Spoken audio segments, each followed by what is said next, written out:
Well, the Lakers get the Memphis Grizzlies at home. They're up 3-2 in the series. Cannot afford to have Memphis win at Crypto.com Arena. But Memphis is one of the weaker road teams in the league. They kill people at home back in the FedEx Center in Memphis. But the Lakers, this is a wear and tear fatigue series. And if you look closely at Memphis, they just push the ball up the floor every trip. They launch a lot of crazy threes. They hit threes. They are fearless going to the basket. I've never seen a little guy like Ja Morant take the kind of pounding, go into the lane against big guys, just constantly.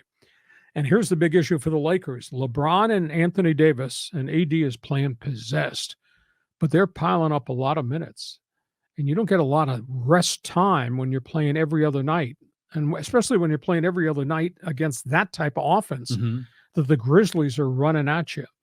Lakers have to win this home game and end this series, because if they got to go back to Memphis on the weekend, I just think they're going to pass out. And their bench has been so erratic and so hot and cold. And Memphis just has the attitude, we're going to the basket, and if we get fouled, we get fouled. And if we make unbelievable plays, that'll trigger us. And Memphis can shoot the three.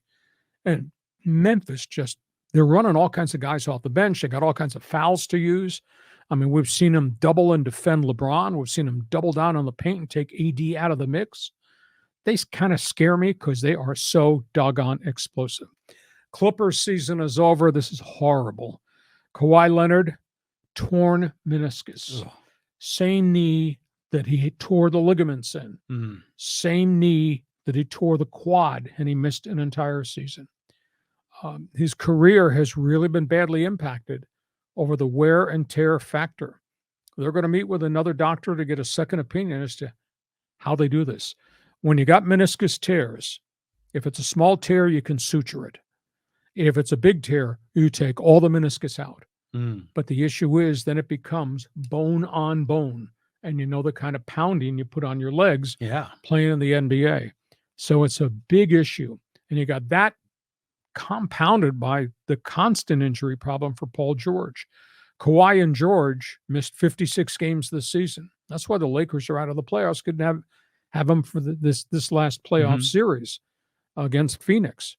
The bigger picture, they have a monster salary cap problem. They're like $40 million over the cap. Wow. And the new CBA kicks in this summer. And the big question, can they afford to keep all these guys on the roster? And now you got the injury factor on top of the money factor. So as great an owner as Steve Ballmer has been, they got some real tough decisions to make going forward on the health and the surgery for Kawhi. What should it be? There have been NBA players who have had this surgery that have missed 6 months. One guy in Cleveland missed an entire year. It's a complex surgery. So the big issue for, what happens to Kawhi's career, I think the other shocker in the whole situation is, Kawhi's track record. He has missed, I just went back and looked at this.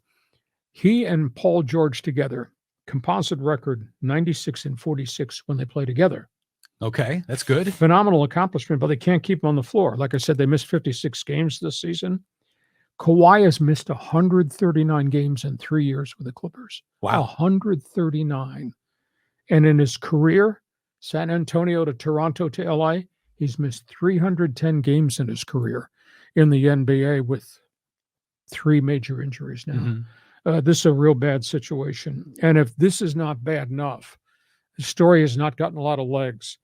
Kawhi Leonard's sister in Riverside has been sentenced to life in prison. She was involved in a murder case. Her and another woman attacked a woman at Pechanga Casino, fractured her skull, and the woman died. Ooh. So his sister, this week, while he was trying to get healthy, sentenced to life imprisonment. So a lot of things going on in Kawhi Leonard's life. Your thoughts on the Lakers and the Clippers? Well, as far as the Lakers go, this Austin Reeves kid is unbelievable. I mean, the way he can pass and he gets LeBron and AD involved, I've been really impressed with him. I mean, but as far as the Clippers go, you feel bad for Kawhi because he's had these injuries. But I saw this bit on, I can't remember what show it was. It was JJ Redick. It was kind of getting an argument with Stephen A. Smith, because they were questioning Kawhi's, let's say his will to be on the court. And JJ Redick says, hey man, you don't understand. You've never played in the NBA. I've never seen a guy so meticulous about the way that he works out and trains and prepares. If he can't go, then he can't go. And it turned out that the injury was far bigger than we thought. And if it comes out of Stephen A. Smith's mouth, put an asterisk next to it, because I'm willing to argue with him every day about everything that he says. But Redick obviously paints a realistic picture of the wear and tear factor in pro basketball. But I feel bad for Kawhi, because if they take all the cartilage out of the knee, now it's a very different knee. And I don't know how you play 82 games with the pounding and